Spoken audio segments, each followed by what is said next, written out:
আজকের করব আমি কাঁচা চিংড়ি মাছ ভাতে। চিংড়ি মাছ ভাপা করতে মশলা লাগবে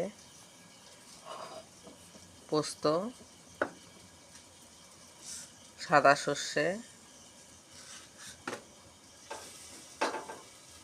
কাঁচা লঙ্কা আর সামান্য নুন। নুনটা দিলাম যেহেতু সর্ষেটা দিয়েছি তাই।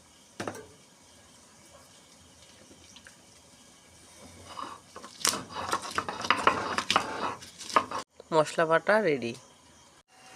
যেই বাসনে আমি মাছটা ভাপা দেব সেটার মধ্যে আমি মশলাগুলো নিয়ে নিলাম আর নেব মাছ।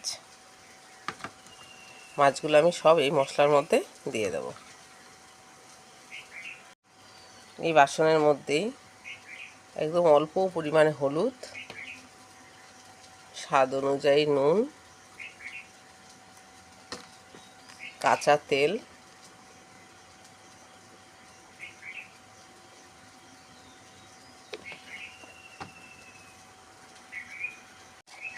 আর স্বাদ অনুযায়ী চিনি।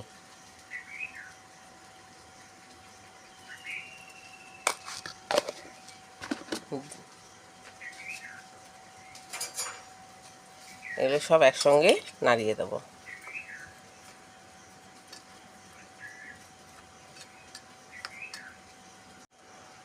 সব একসঙ্গে মাখানো হয়ে গেছে, আমি ঢাকনাটা দিয়ে দেব। কিছু গরম ভাত আমি আগে তুলে নেব।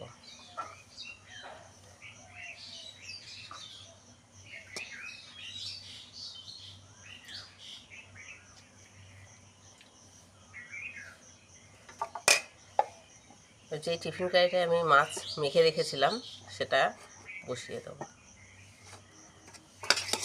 এর উপরে ভাত দিয়ে দেব।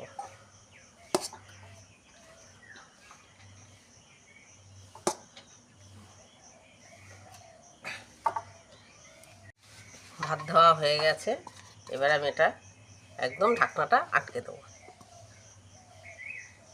এখন ঢাকনাটা আমি উল্টে দিচ্ছি।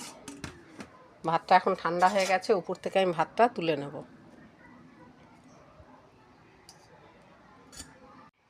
টিফিন কারিটা বেরিয়ে গেছে।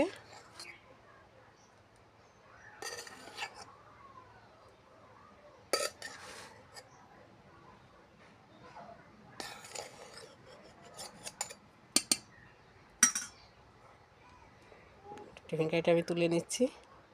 এখন আমি ঢাকনাটা খুলব। ভাতে চিংড়ি মাছ ভাপা রেডি। ভাতে চিংড়ি মাছ ভাপা রেডি।